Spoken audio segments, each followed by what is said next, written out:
ப்ரவுட்ஃபுல்லான moment தான் இது. அன்எக்ஸ்பெக்டடாக ஹாப்பியாக ஒரு மாதிரி ஸ்ட்ரேஞ்சாகவும் வந்து இருக்குது. ரொம்ப ப்ரௌடாக ஃபீல் பண்ணுறேன். ஸ்டேஜில் ஏறும்போது ஒரு பரபரப்பு இருக்கும். நம்ம ஸ்க்ரீனில் பார்த்த விஜய் சார் இப்போ நேரில் பார்க்குறோம். அந்த ஒரு நர்வஸ் இருக்குல்ல, அது எப்படி ஃபீல் பண்ணுறீங்க? நான் ஸ்டார்டிங்லேருந்தே உள்ளே வரும்போது இல்லை, பட் அந்த ஸ்டேஜ் ஏறும்போது ஓகே அவர் எப்படி பேசுவார், நம்ம எப்படி பேசணும், அந்த மாதிரியான பதட்டம்லாம் வந்து யூஸ்வலாக இருக்கிற மாதிரி இருந்தது. பட் நாங்கள் போனோடனே அவரே வந்து அன்எக்ஸ்பெக்டடாக வந்து ஜாலியாக வாங்க வாங்க என்ன எப்படி படிக்கிறீங்க அந்த மாதிரி வந்து கேட்ட உடனே என்னடா இவர் இவ்வளோ ஜோவிலாக பேசுகிறாரு அப்படின்னு சொல்லி ரொம்ப அன்எக்ஸ்பெக்டடாக ஹாப்பியாக இருந்தது. அதே மாதிரி எங்களை கூப்பிட்டு ரொம்ப நல்லா வந்து பேசினார். நாங்களும் வந்து அவர்கிட்ட பேசினோம். ரொம்ப ஹாப்பியாக இருந்தது. ஒரு யங்கஸ்ட்டாக வந்து நான் சொல்கிறேன், சாரோட ஸ்பீச் எப்படி இருந்துச்சு? அவங்க வந்து பொலிட்டிக்கலுக்கு வந்துட்டு இருக்காங்க, ஸ்டூடெண்ட்ஸும் அரசியல் வேணும்னு சொல்கிறாரு. ஸோ அந்த சாரோட பொலிட்டிக்கல் ஸ்பீச் எப்படி இருந்துச்சு? பொலிட்டிக்கலான்ட்டு இல்லாமல் அவர் வந்து சோஷியலாக நிறையா விஷயத்த வந்து அவர் சொன்னார். அது வந்து நிறையா இம்பேக்டை வந்து க்ரியேட் பண்ணும். ட்ரக் அப்யூஸ் பற்றி பேசினார். அதே மாதிரி கெரியர் கைடன்ஸ் கொடுத்தாரு. நிறையா ட்ராபேக்ஸ் பற்றி சொன்னார். இதுக்கப்புறம் நம்மளோட லைஃப் எப்படி லீட் பண்ணணும் அப்படின்னு சொல்லி சொன்னார். அது எல்லாமே வந்து ரொம்ப யூஸ்ஃபுல்லாக இம்பேக்ட்ஃபுல்லாக இருந்தது. ஆமாம், அப்பாவே வந்து நைட்டெல்லாம் தூங்காமல் இருப்போம். ஒரு எக்ஸாம் இருந்தாலே நைட்டெல்லாம் ஐயோ நாளைக்கு எப்படி எக்ஸாம்னு தூங்காமல் இருப்போம். ஸோ நாளைக்கு விஜய் சாரை பார்க்க போகிறோன்னு ஒரு நர்வஸ் இருக்கும் நைட் ஃபுல்லாக. எப்படி என்ன நைட் ஃபுல்லாக எப்படி நர்வஸ்? அப்படி நர்வஸாலாம் இல்லை, பட் ஒரு மாதிரி என்ன நாளைக்கு என்ன நடக்கும் அந்த மாதிரியான எக்ஸைட்மெண்ட் வேணா இருந்தது. ஈகராக இருந்தது. என்னென்னலாம் பண்ணுவோம், அவர் என்ன பேசுவார், நம்ம அவர்கிட்ட பேச முடியுமா, ஏதாவது பேசுவாரா, இல்லை ஜஸ்ட் ஒரு ஃபோட்டோ எடுத்துகிட்டு அமுச்சு விட்ருவாரா, அந்த மாதிரி தான் நாங்கள் வந்து அந்த மாதிரியான ஒரு தாட் தான் நானும் எங்கள் அக்காவும் எல்லா ஃபேமிலிக்குள்ளே வந்து பேசிகிட்டு இருந்தோம். பட் அவர் வந்து இப்படி பேசினது ரொம்ப ஹாப்பியாக இருந்தது. அன்எக்ஸ்பெக்டடாக இருந்தது. டைமண்ட் மோதிரம் கொடுத்த உடனே எப்படி ஃபீல் இருந்துச்சு? அந்த ஃபீல் பற்றி சொல்லுங்கள். டைமண்ட் மோதிரம் நல்லா இருந்துச்சா ஃபஸ்ட்டு? டைமண்ட் மோதிரம் நல்லா இருக்குது, சூப்பராக இருக்குது. அண்ட் தென் வந்து அன்எக்ஸ்பெக்டடான ஒன்று தான். நாங்கள் யூஸ்வலாக சர்டிஃபிகேட் கொடுப்பாங்க அந்த மாதிரி, இல்லை ஏதாவது ஷீல்டு கொடுத்து கங்க்ராச்சுலேஷன் சொல்லி அனுப்பிச்சிடுவாங்க அப்படின்னு நினச்சோம். ஆனால் அப்படி இல்லாமல் டைமண்ட் ரிங் கொடுத்து அன்எக்ஸ்பெக்டடாக சர்ப்ரைஸாக வந்து கொடுத்து எங்களை வந்து பாராட்டினது எங்களுக்கு ரொம்ப அம்மா கிட்ட கேட்கணும். மேம், நீங்கள் பொண்ணு கையால் டைமண்ட் மோதிரம் போட்டு விட்டுருக்கீங்க. ஸோ அந்த போடக்கூடிய மூமெண்ட்ஸ் எப்படி? ரொம்ப சந்தோஷமாக இருந்துச்சுங்க. எங்கள் பொண்ணு வந்து விடிய உட்காந்து படிப்பாளுங்க. அப்போ வந்து நாங்கள் ரொம்ப வருத்தப்படுவோங்க, தூக்கம் கேட்டு இப்படி படிக்கிறாளேன்னு சொல்லிட்டுங்க. அவளுடைய சாதனைக்கு கிடைச்ச ஒரு வெற்றியை நினைக்கிறாங்க. காமனாகவே பார்த்தீங்களா, பொலிட்டிக்கலில் வந்து விஜய் சார் வராரு. அவர் மற்றவங்க மாதிரி இல்லாமல் வேறு விதமான ஒரு ஆங்கிள் ட்ரை பண்ணுறாரு. ஸோ இதை பற்றி உங்களுடைய பாயிண்ட் ஆஃப் வியூ எப்படி இருக்கணும்? ஒரு மக்களோட பாயிண்டில் எப்படி பார்க்குறீங்க? மக்களோட பாயிண்ட் வந்து எதிர்காலம் வந்து இளைஞர்கள் கையில். ஸோ இளைஞர்கள் படித்த இளைஞர்களாக வேணும்னு அவரோட எதிர்பார்ப்பு. படித்த இளைஞர்கள் எல்லாமே சப்போர்ட் பண்ணுவாங்க. அந்த வகையில் வந்து எதிர்காலம் அவருக்கு உண்டு. அந்த ஓட் பேங்க் இதனால இன்க்ரீஸ் ஆகும்னு நினைக்கிறீங்களா? இன்க்ரீஸ் ஆகும். அதில் ஆமாம் ஆமாம் இன்க்ரீஸ் ஆகும். மாற்றமே வரும்.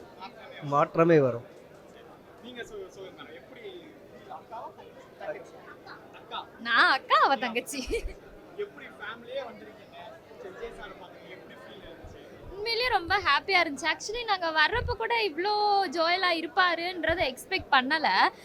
வர்றப்போ சரி போவோம், ஜஸ்ட்டு ஷால் போற்றி விடுவாங்க, சர்டிஃபிகேட் கொடுத்து அனுப்பிச்சி விட்டுருவாங்க அப்படின்ற மாதிரி தான் நினச்சிட்டு வந்தோம். பட் வந்துட்டு ரொம்ப நல்லா பேசினார், ஃப்ரீயாக பேசினார். லைக் ஒரு ஃபேமிலி ஃப்ரெண்ட் மாதிரி ஃபீல் ஆச்சு. ஸோ அது ரொம்ப ஹாப்பியாக இருந்துச்சு. அண்ட் இந்த மாதிரி டைமண்ட் ரிங்லாம் கொடுப்பாருன்னு சீரியஸ்லி அன்எக்ஸ்பெக்டட். நாங்கள் சரி சர்டிஃபிகேட் கொடுக்க போகிறாரு அப்படின்னு நினச்சிட்டு வந்தோம். But totally different. அண்ட் எல்லா எக்ஸ்பென்ஸுமே நாங்கள் ஃப்ரம் எங்கள் வீட்டிலேருந்து கிளம்புனதுலேருந்து இங்கே வந்து இப்போ வரைக்கும் ஃபுல் எக்ஸ்பென்ஸ் வந்துட்டு விஜயண்ணா டீமோட. பீஸ்ஃபுல்லாக இருந்துச்சா வீட்டிலேருந்து? ரொம்ப ரொம்ப பீஸ்ஃபுல்லாக இருந்துச்சு. எந்த ஒரு ஈவன் எங்களுக்கு டீ காஃபி செலவு கூட அவங்க வைக்கல. எல்லாமே ஈவன் டீ காஃபி ஸ்நாக்ஸ் எல்லாமே அவங்களே வந்துட்டு செஞ்சு கொடுத்தாங்க. அண்ட் ஒன்று பார்த்து நாங்கள் என்ன கேட்டாலும் வந்து பார்த்து செஞ்சு கொடுத்தாங்க.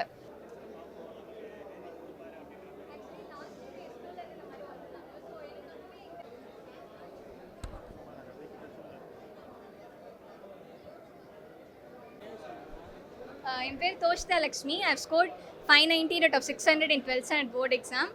நான் செங்கல்பட்டு டிஸ்ட்ரிக்ட்லேருந்து வரேன். And I am very happy that Vijay sir இந்த மாதிரி ஸ்டூடெண்ட்ஸை கூப்பிட்டு ஹானர் பண்ணாங்கன்ட்டு. டைமண்ட் இயரிங்ஸ் கொடுத்தாங்க அண்ட் சர்டிஃபிகேட் கொடுத்து இது பண்ணாங்க. பேசினேன். அண்ட் நான் தேங்க் பண்ணேன். இந்த மாதிரி எல்லா ஸ்டூடெண்ட்ஸுமே கூப்பிட்டு ஹானர் பண்ணுறது வந்து it's really good thing. And ஒரு வருஷமும் இந்த மாதிரி அவர் ஹானர் பண்ணால் more and more students will be encourage அப்படின்னு நான் தேங்க் பண்ணேன் அவர் ரொம்ப. ஆக்சுவலி நான் அவரை மீட் பண்ணதே ஹாப்பி தான். So yeah.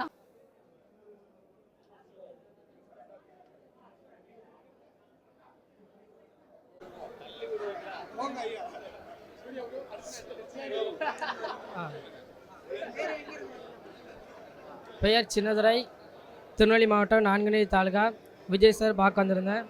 விஜய் சார் நான் இவ்வளோ பெரிய நான் பறந்து வந்ததுலேருந்து இவ்வளோ பெரிய ஒரு விஜய் ரசிகர், ஒரு ஆக்டர் சார் வந்து இப்படியோ கல்விக்கு முக்கியத்துவம் கொடுப்போம் நான் இன்னைக்கு தான் பார்க்குறேன்.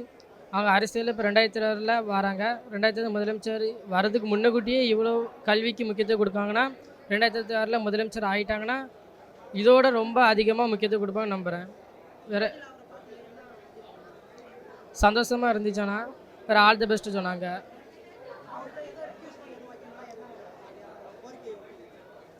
இல்லை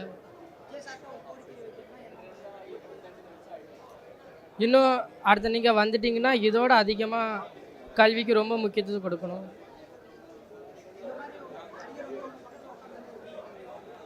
ரொம்ப சந்தோஷமாக இருந்துச்சு. நான் வாழ்க்கையில் இவ்வளோ ஃபஸ்ட்டு இதேமாதிரி நான் விஜய் சார் மட்டும் தான் பக்கத்துல இருந்து உட்காந்துருக்காங்க. ரொம்ப கோயம்புத்தூர் சூலூர். ரொம்ப சந்தோஷமாக இருக்குது. இது கனவா நிஜமானே என்னால் நம்ப முடியலண்ணா. கிடைச்சது. அவர் நல்லா படிக்க சொன்னார். இனியும் நல்லா படிக்கணும் அப்படின்னு சொன்னார். அவ்வளோதான். நான் இதவே தொடர்ந்து செய்யுங்கண்ணா அப்படின்னு சொல்லுவேன்.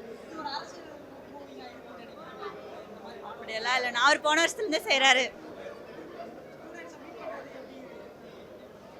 அவரோட தம்பி தங்கச்சி மாதிரி அவரு பார்க்குறாரு. இதில் அரசியலெல்லாம் கிடையாது. அவர் தம்பி தங்கச்சி அவங்களுக்கு ப்ரைஸ் கொடுக்கணும், அவங்கள ஊக்குவிக்கணும், அந்த வகையில் அவர் பண்ணுறாரு. இதில் என்ன அரசியல் இருக்குது? எங்கனால நம்பவே முடியல. இப்படி ஒரு பெரிய ஒரு நடிகரை பார்ப்போமாங்கிறதே ஒரு இது. திடீர்னு கூப்பிட்டாங்க. அதுவும் இப்போ முடியும் எங்கனால நம்பவே முடியலைங்க. அவர் நேரில் பார்த்து அது அவருனால தான். அவர்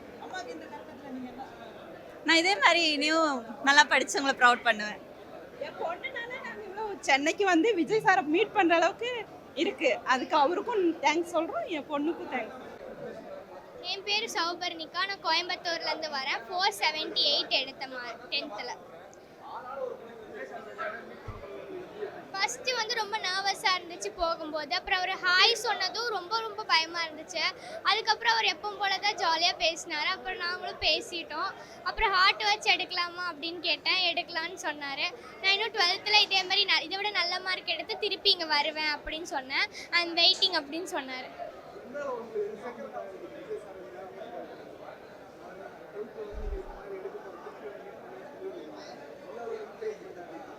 அவர் வந்து நான் வரணும், நான் உனக்காக வெயிட் பண்ணுறேன் அப்படின்னு வந்து சொன்னார். இதுக்கு வேண்டியே வரணும், இதுக்கு வேண்டியே படிக்கணும் அப்படின்னு தோணுது.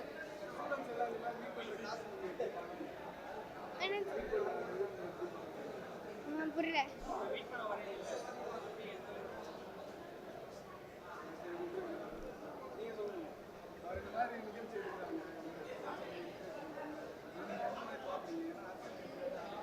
இதில் அரசியல் இருக்குன்னு சொல்ல முடியாது. இது எல்லாருனாலையும் பண்ண முடியும்னு சொல்ல முடியாது. அவருக்கு அந்த நல்ல மனசு இருக்கிறதுனால தான் பண்ணுறாரு. ஸ்டூடெண்ட்ஸ்க்காக பண்ணுறது ரொம்ப சந்தோஷம்.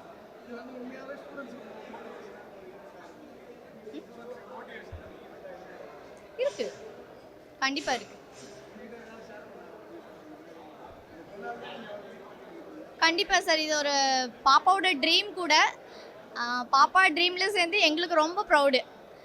பாப்பானால தான் நான் இங்கே வர முடிஞ்சது. விஜய் சார் பார்க்குறக்கு ஒரு சான்ஸ் கிடச்சிது. எனக்கு ரொம்ப சந்தோஷம். ரொம்ப சந்தோஷமாக இருந்தது. அவரை நேரில் பார்க்கக்கூடிய சான்ஸ் எங்கள் பாப்பா மூலமாக தான் எனக்கு கிடச்சிருக்கு. ரொம்ப சந்தோஷம். என் பேர் பிரதீபா. நான் கோயம்புத்தூர் டிஸ்ட்ரிக்ட்லேருந்து வரேன். 586 மார்க். ரொம்ப ஹாப்பியாக இருந்துச்சு. அது மறக்க முடியாத மொமெண்ட்டாக. ஆல் தி பெஸ்ட் சொன்னார். ஃப்யூச்சருக்கு ஆல் தி பெஸ்ட் சொல்லிவிட்டு என்ன அடுத்து என்ன பண்ண போகிறீங்கன்னு கேட்டார் அவர்.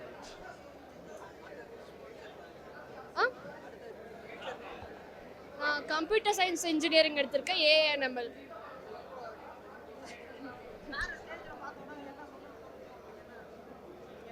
ஆல் தி பெஸ்ட் சிஎம் ஆகிறதுக்கு ஆல் தி பெஸ்ட்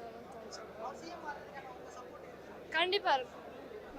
நான் ஈரோடு மாவட்டம் பவானியிலேருந்து வரேன். என் பேர் நந்தினி. நான் 500க்கு 480. விஜய் சாரை பார்த்தீங்களா? எப்படி ஃபீல் பண்ணீங்க? நான் ரொம்ப ப்ரௌடாக ஃபீல் பண்ணேன். ரொம்ப ஹாப்பியாக இருந்தேன். ஸ்டேஜில் ஏறி நிற்கும் போது என்ன ஃபீல் வந்துச்சு? எப்படி இருந்துச்சு? அது சொல்லவே வார்த்தையில்லை. எனக்கு அங்கே அழுக மட்டும்தான் வந்தது. ஆனால் இருந்தாலும் நான் கண்ட்ரோல் பண்ணிக்கிட்டேன். ஃபீலிங் வந்துச்சா? ஃபீல் வந்து நீங்க சேவ் பண்ணுங்கம்மா. பொண்ணு இவ்வளவு எப்படி ஃபீல் பண்ணீங்க? சார் எனக்கு வானத்துலேருந்து மேலே குதிக்கிற மாதிரி இருந்துச்சு. அந்த ஒரு ஃபீலிங்காக இருந்துச்சு. ரொம்ப சந்தோஷமாக இருந்துச்சு. இந்த மாதிரி ஒரு ஃபீலிங்கை நான் அனுபவிச்சதே இல்லை. சாரை பக்கத்தில் இருந்து பார்த்தது, கை கொடுத்தது, அவர்கிட்ட பேசினது, இதெல்லாம் வந்துட்டு இப்போ கேட்டாலும் அது உண்மையா அப்படிங்கிற மாதிரி இருந்துச்சு. விஜய் சாரோட ஸ்பீச் எப்படி இருந்துச்சு? ஸ்டூடெண்ட்ஸ் வந்து அரசியலுக்கு வரணும்னு சொல்லியிருக்காங்க. ஸோ இதை பற்றி உங்களோட ஒப்பீனியன்? படித்த இளைஞர்கள் வரணும்னு சொல்லியிருக்கிறாரு. அதாவது இப்போ இளைய தலைமுறைகள் அரசியலுக்குள்ளே வரணும். நீங்கள் படிச்சீங்கன்னா டாக்டராவோ எம்பிபிசியாவோ இன்ஜினியராகவோ வரணுன்ட்டு இல்லை, அரசியலுக்கும் வந்து பாருங்கள். படித்த இளைஞர்கள் வந்தால் நல்ல சமுதாயத்தை உருவாக்கலாம் அப்படிங்கிற ஒரு ஆணி வேற வந்து தூட்டி விட்டுருக்கிறார். மேலே ஏறும்போது உங்கள் ஃபீல் எப்படி இருந்துச்சு? ஃபோட்டோ உடனே வந்துட்டு, சர்டிஃபிகேட் உடனே வந்துச்சு, செக்கு உடனே வந்துச்சு, இப்படி உடனே எல்லாருமே வந்துட்டு இருந்துச்சு. ஸோ இது எப்படி பார்க்குறீங்க? இதெல்லாம் நாங்கள் எதிர்பார்க்கவே இல்லைங்க சார். ஆக்சுவலி பார்த்தீங்கன்னா ஒரு சால்வை மட்டும்தான் போத்திருப்பாங்க. போத்திட்டு பாராட்டு சான்றிதழ் மட்டும்தான் கிடைக்கும் நாங்கள் நினச்சிருந்தோம். ஆனால் அங்கே போனோடனே பார்த்தீங்கன்னா பாராட்டு சான்றிதழ், செக்கு, சால்வை எல்லாமே உடனுக்குடனே கீழே இறங்கி வரவே வந்து பாப்பாவுக்கு உடனே ஃபோட்டோ எடுத்து அந்த நிமிஷமே வந்து கையில் கொடுத்துட்டாங்க. எதுக்குமே அவங்க வந்து லேட் பண்ண வைக்கல. எல்லாமே உடனுக்குடனே கீழே இறங்கி வந்த உடனேயே வந்து சாப்பாடு. பாப்பா காலையிலேருந்து சாப்பிடாமல் இருந்தா அதனால் வந்து ஃபஸ்ட்டாகவே விட்டுட்டாங்க. இந்த மாதிரி ஹேண்டிகேப் குழந்தைங்களை வந்து தாமதம் பண்ணக்கூடாது அப்படிங்கிறக்காக முதல்ல ஒரு 5 குழந்தைங்களை விட்டாங்க. அதே மாதிரியே சாப்பாடுக்கு உடனே அழைச்சிட்டு வந்து அவங்களே உட்கார வச்சு சாப்பிட்ற வரைக்கும் பக்கத்தில் இருந்து கவனிச்சுக்கிட்டாங்க. உள்ளே இருக்கிறவங்களும் சரி, கூட இருக்கிற உறுப்பினர்கள் எல்லாருமே நல்லா கவனிச்சுக்கிட்டாங்கங்க சார். Thank you ma'am. உண்மையாக நிச்சயமாக ஒரு மகிழ்ச்சியான தருணமும் கூட, நெகிழ்ச்சியான தருணமும் கூட. ஏன்னா தமிழகத்தினுடைய உச்சபட்ச நடிகர், ஒரு மிக உயர்ந்த இடத்தில் செல்வாக்கு மிக்க ஒரு நடிகர், எளிமையாகவும் கல்வி வளர்ச்சிக்காக மக்களுடைய முன்னேற்றத்துக்காக அரசியல் பிரவேசம் மேற்கொண்டது மிக சிறப்பான ஒன்றுங்க, வரவேற்கக்கூடிய ஒன்று. இவர் வருகை நிச்சயமாக அரசியல் மாற்றத்தை ஏற்படுத்தும். அந்த ஓட் பேங்க் இன்க்ரீஸ் ஆகும்னு நினைக்கிறேன். நிச்சயமாக இன்க்ரீஸ் ஆகும் சார். கண்டிப்பாக ஆகும். கண்டிப்பாக இன்க்ரீஸ் ஆகும். எந்த மாற்று கருத்துமே இல்லை. அவரோட ஸ்பீச் எப்படி சார் இருந்துச்சு? ஒரு மெச்சூரிட்டியாக உள்ள ஸ்பீச், மாணவர்களுக்கு வழிகாட்டியாக இருந்தது. ஒரு இன்ஸ்பிரேஷனாக இருந்தது. அடுத்தடுத்து செல்லக்கூடிய ஒரு முன்னேற்ற பாதைக்கு வழிகாட்டியாக இருந்தது. அவர் அரசியல் கூட பேசலை, ஆனால் அந்த மாணவிகளுடைய கல்வி வளர்ச்சி முன்னேற்றத்துக்காக ஒரு சமுதாய நோக்கம் கொண்டது. வரவேற்கத்தக்க ஒரு ஓட் பேங்க். இன்னும் ஒரு 3 வருஷத்தில் உங்களுக்கு வந்துடும். ஏஜ் என்ன உங்களுக்கு?